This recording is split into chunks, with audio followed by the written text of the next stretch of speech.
C D E， 哇，大咗成2級喎。係啊。Hello， 我係 Harry，咁我本身咧就做 office 嘅，我成日咧都好忙啊，成日要 OT 到好晏，所以咧你叫我去買衫啊，買 bra 啊，買乜嘢咧我都係上網買嘅啫。今日咧就準備咗個小挑戰俾你啦。個小挑戰咧就係我哋會擺晒啲 bra 出嚟啦，然後咧你就去揀翻你平時覺得自己適合嘅一個 bra size 俾自己啦。咁多，哇！咁好啦，你而家咧就憑你嘅喜好咧揀一個你覺得合適自己嘅內衣啦。我真係好想要佢。冇問題啊！啱啱咧揀咗個我覺得啱自己嘅 bra， 都着得幾好幾舒服。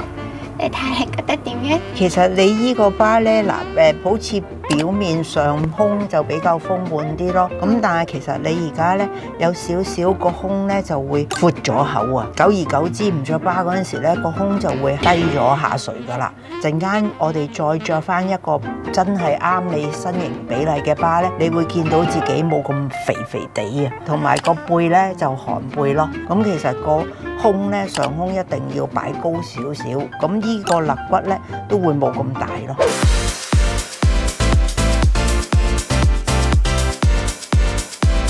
嗱，你睇下而家呢個就係我揀俾你噶啦，個胸型係咪埋咗啲？咁如果你陣間着翻件衫咧，就會顯瘦啲啦。仲有咧個背咧會薄啲咯。其實你呢度後邊有好多贅肉啊，咁你個胸咧其實可以再大啲嘅。咁日日撥肉，咁變咗幾個月之後咧，你就會晉升級噶啦。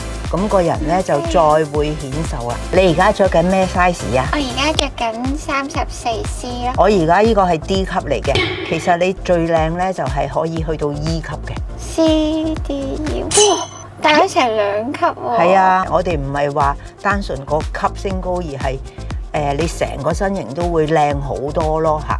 其實我哋有好多顏色同埋款式嘅，但係點解我哋要堅持我哋揀俾你哋呢？